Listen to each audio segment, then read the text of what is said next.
Bonsoir. Au sommaire de ce JT, le centre-ville bloqué une bonne partie de la matinée. En cause, une opération escargot menée par les artisans en taxi. Il était bien difficile de circuler ce matin en centre-ville. La raison, une opération escargot menée par les artisans en taxi. Un mouvement lancé par 3 fédérations de la région. Au cœur des revendications, la question du prix du carburant. Dans le cortège, David Segal.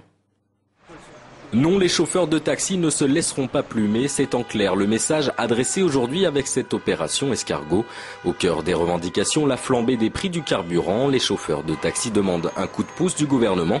En 3 ans, ils sont passés de 2 300 € de remboursement de la TIPP à moins de 500 € aujourd'hui. Avant, on touchait une détaxe sur 5000 litres, qui était l'équivalent de la totalité de la TIPP. On est tombé à 12 centimes 64 par litre. On perd actuellement entre 250 et 300 € par mois, vu l'augmentation du prix de l'essence. Nous, ce qu'on souhaite, c'est d'avoir des pompes dédiées où on pourrait se servir, qui seraient totalement détaxées. Les chauffeurs se battent aussi pour garder leur clientèle. Ils dénoncent une concurrence déloyale de voitures de tourisme avec chauffeurs. Une société locale, c'est-à-dire, moi, je peux pratiquer du centre-ville pour aller à l'aéroport tel prix et ça sera toujours le même. Nous, on a une contrainte, c'est qu'on a un compteur qui donne notre tarif et on ne peut pas en déroger. Sans oublier le prix de leurs nouveaux équipements obligatoires depuis peu.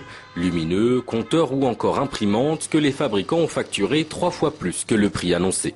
Les équipements devaient tourner aux alentours de 6 à 700 € pour les 3 équipements. Et le problème, c'est qu'actuellement, on tourne entre 1590 pour être précis et 2200 €. On a une grosse chute de travail. Et là, ça représente vraiment un investissement qu'actuellement, on ne peut pas supporter. Partis du stade de Gerland, entre 600 et 800 taxis ont terminé leur marche lente devant la préfecture. Une délégation a rencontré cet après-midi le directeur de cabinet du préfet. En cas de non-réponse, d'autres actions sont déjà prévues.